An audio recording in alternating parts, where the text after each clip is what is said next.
Bharat news देखने वाले अपने तमाम दोस्तों और दर्शकों को सुल्तान भारती की तरफ से आदाब, नमस्कार, सत श्री अकाल। दोस्तों, आपने देखा होगा कि सितंबर आते ही सरकारी प्रतिष्ठानों पर एक बैनर लटक जाता है 14 तारीख के आसपास, पूरा एक पखवाड़े के लिए कि हिंदी हमारी राष्ट्रभाषा है, आइए इसे विश्व भाषा बनाएं। हिंदी में काम करना आसान है। बैंकों में भी ये सब कुछ लग जाता है और ठीक 15 दिन बीतते बीतते पखवाड़ा खत्म होता है जैसे ही, वैसे ही ये बैनर समेट कर अगले साल तक के लिए हम शीत निद्रा में चले जाते हैं।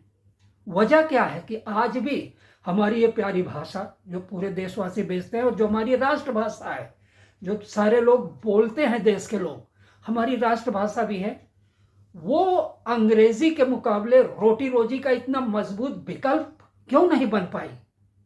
क्या कारण है? देखिए, देश के एक जाने माने पब्लिशर, प्रकाशक और एक युवा संपादक और पत्रकार तथा तीसरा एक जाना माना स्थापित हिंदी का लेखक इस बारे में क्या कहते हैं, एक रिपोर्ट देखिए। इधर से ही चलिए, मैं आपकी मुलाकात सबसे पहले हाथी के पैर में सबका पैर, इतने बड़े प्रकाशक हमारे मित्र हैं बैठे हुए। हिंदी साहित्य की दशा, दिशा और दुर्दशा, कुछ शब्द बोलेंगे आप? जी, अगर हिंदी साहित्य की आप बात कर रहे हैं तो दशा अच्छी है, दिशा भी मजबूत है, और दुर्दशा तो है ही नहीं। अच्छा, दुर्दशा नहीं है। दुर्दशा इसलिए नहीं है कि आप और हम अगर अपनी चर्चाओं में एक स्वस्थ परंपरा कायम करेंगे तो ये अच्छी चीज है। अगर हम खुद ही इसकी आलोचना करेंगे, निंदा करेंगे, तो ये दुर्दशा है। हम किताबें पढ़ें, अच्छी साहित्य की किताबें पढ़ें और फिर लिखें तो साहित्य आगे ही जाएगा। सुना है आपके पास में नए लेखकों की इतनी लंबी फहरिस्त है कि दीगर उभरते हुए प्रकाशक, उनका वाटर लेवल गिर जाता है आपका नाम सुनने के बाद भी। थोड़ा बताएंगे कि नए लेखकों का हिंदी के प्रति रुझान है या अंग्रेजी माता उनको दिशा ज्ञान दे रही है? सर, हिंदी की किताबें आज भी ज़्यादा आती हैं, अंग्रेजी की किताबें आज भी कम आती हैं। जो अंग्रेजी की किताबें आती हैं उनमें भाषाई त्रुटियां बहुत ज़्यादा होती हैं अंग्रेजी वाले में। हिंदी वाले में शुद्धता ज़्यादा होती है, थोड़ी बहुत कमियां होती हैं, तो हमारे जो प्रोफेशनल लोग हैं उसको सही करते हैं मिलजुल के। नए हिंदी के लेखकों में साहित्य सेवा का भाव है या संपदा सेवा के लिए किताबें लिखी जा रही है? साहित्य में संपदा नहीं है, पहली बात मैं क्लियर कर दूं। अगर इस भ्रम में आप जी रहे हैं कि साहित्य से आप पैसे कमाएंगे तो आप अपने आप को दिग्भ्रमित कर रहे हैं, या कोई आपको दिग्भ्रमित कर रहा है। चलते चलते नित्यानंदी जी, आखिरी सवाल ये बताएं। मेरे लिए बड़ी हैरत की बात होती है क्योंकि राष्ट्रभाषा हिंदी के देश में, इस महानगरों में मैंने देखा है कई ऐसे स्टॉल मैगजीनों के जहां हिंदी की किताबें नदारत होती हैं। इसे आप दुर्दशा नहीं मानते? दुर्दशा इसलिए नहीं है कि जो वहाँ पे अथॉरिटी बैठा हुआ है, जो उसके लिए जिम्मेदार है, ये उसकी व्यक्तिगत कमी है, तो व्यक्तिगत रूप से उसको सही किया जा सकता है। इसके लिए हिंदी जिम्मेदार नहीं है, इसके लिए हम और आप जिम्मेदार हैं। खान साहब, तबरेज है भाई, मैं आपसे पूछना चाहता, आपकी एक मैगजीन निकलती है उदय सर्वोदय, इसके अलावा भी कई अखबारों में आपके आलेख आते हैं। कभी कभार शौकिया आप फेसबुक पर भी नज़र आते हैं और 2 दिन पहले आपने गालिब की रूह को थोड़ा छेड़ा था। मैं आपसे जानना चाहता हूं कि प्रकाशन का ये धंधा, क्या इसमें कहीं ना कहीं संपदा की झलक होती है या सिर्फ हिंदी सेवा के लिए आप इस क्षेत्र में आए हैं? मकसद क्या है यहाँ इधर इस तरफ घूमने का?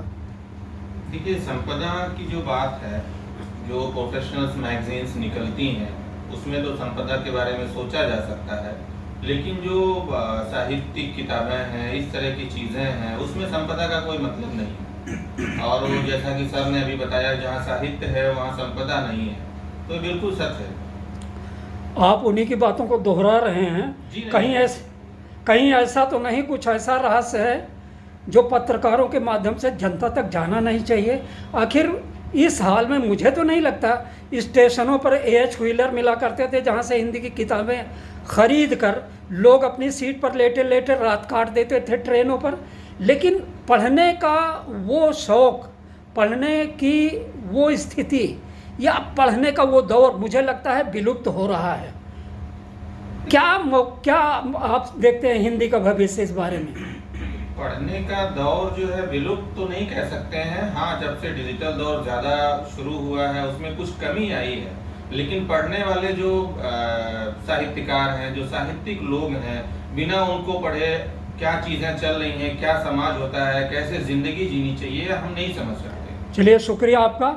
और अब दिल थाम के बैठिए। हमारे सामने हमारे मित्र, जाने माने साहित्यिक योद्धा, लेखक संदीप तोमर जी हैं, जिनको अक्सर आप देखते होंगे कि कहीं न कहीं ये वो आदमी हैं जिनको देखने के बाद में मुझे तुरंत माओ त्से तुंग की एक कहावत याद आ जाती है या एक कथन याद आ जाता है, जो कहता था कि नदी को धारा के समांतर तैर कर पार किया तो क्या किया, चाहिए हमें ये कि हम नदी को विपरीत धारा की तरफ से पार करें। उस तरह के लोग हैं। अक्सर आपको मैंने साम्यवाद या राष्ट्रवाद या भ्रमवाद, ये समझिए, ऐसे लोगों के अनुयायियों से लोहा लेते हुए देखता हूँ फेसबुक पर। आखिर क्या बात है कि आपके समर्थक से ज़्यादा विरोधी नज़र आते हैं फेसबुक पर?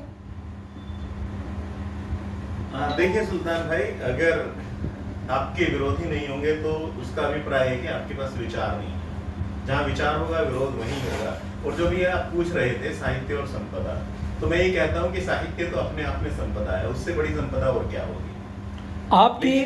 आपकी कुछ एक आध किताबें देश से बाहर कनाडा तक पहुँच गई हैं, और सुना है कि वो क्या कहते हैं, कोई गर्लफ्रेंड से, क्या नाम है उस किताब का?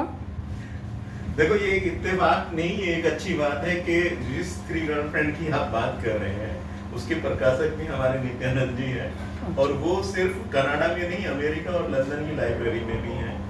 और मुझे कहीं से पता चला था कि उनकी वेटिंग है, 3-3 महीने की एडवांस बुकिंग होती है थ्री गर्लफ्रेंड उपन्यास की, उसके बाद ही वो लोगों को मिलती है। तो ये प्रकाशक का कमाल है कि उसको उस बेहतरीन तरीके से उन्होंने छापा। मुबारकबाद इसलिए कि इस दौर में, जबकि तिवारी जी को, हाँ, किसी को भी, आप दोनों को ही मुबारक है। और मुबारकबाद इसलिए भी कि इस दौर में जबकि साहित्यकारों का ज़्यादा रुझान जो है, वो सोचते हैं कि साहित्य सेवा की अपेक्षा संपदा सेवा की जाए। हो सकता है कि घर में उनके इतना क्लेश हो कि विचारधारा बदल गई है, लेकिन मैं आपसे जानना चाहता हूँ, हिंदी जो हमारी राष्ट्रभाषा है, हिंदी जिसमें हम सारे लोग बातचीत करते हैं, हिंदी जिससे में हम सब जुड़े हुए हैं और चाहते हैं कि रोटी रोजी का एक मजबूत विकल्प बन जाए, आखिर ऐसी सरकार के पास क्या मजबूरी है कि जो हिंदी को वो सम्मान नहीं मिल पा रहा है जिसकी वो हकदार है?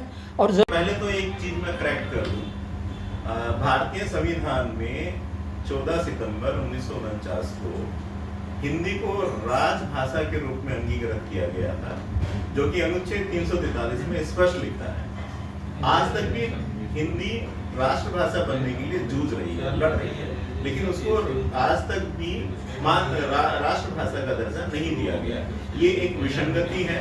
हिंदी का खाने वाले, हिंदी के लिए लिखने वाले लोग भी बहुत सारी चीजों के समय पे हिंदी बोलने में हिचकिचाहट महसूस करते हैं, मुझे समझ नहीं आता क्यों है, लेकिन उसके बावजूद हिंदी में बहुत काम हो रहा है। हिंदी के सॉफ्टवेयर आना या हिंदी के फॉन्ट जो है बड़े अच्छे अब इस्तेमाल हो रहे हैं, तो ये नहीं कहा जा सकता कि हिंदी का भविष्य उज्जवल नहीं है। बात ये है मेन कि जब हम हिंदी साहित्य की बात कर रहे हैं और जब हम कहते हैं कि हिंदी का पाठक नदारद है, तो वो कौन सा पाठक है और कौन सा साहित्य है? अगर हिंदी में अच्छा साहित्य, उत्कृष्ट साहित्य लिखा जा रहा है तो निश्चित रूप से उसके पाठक हैं, लेकिन अगर कूड़ा कचरा या सिर्फ हमें साहित्यकार बनना है इस चाह में लोग लिखे जा रहे हैं, तो उसको माफ कीजिएगा, मैं स्पष्ट शब्दों में कहना चाहता हूँ कि उसको पढ़ने के लिए कोई पाठक मिलेगा नहीं। सिर्फ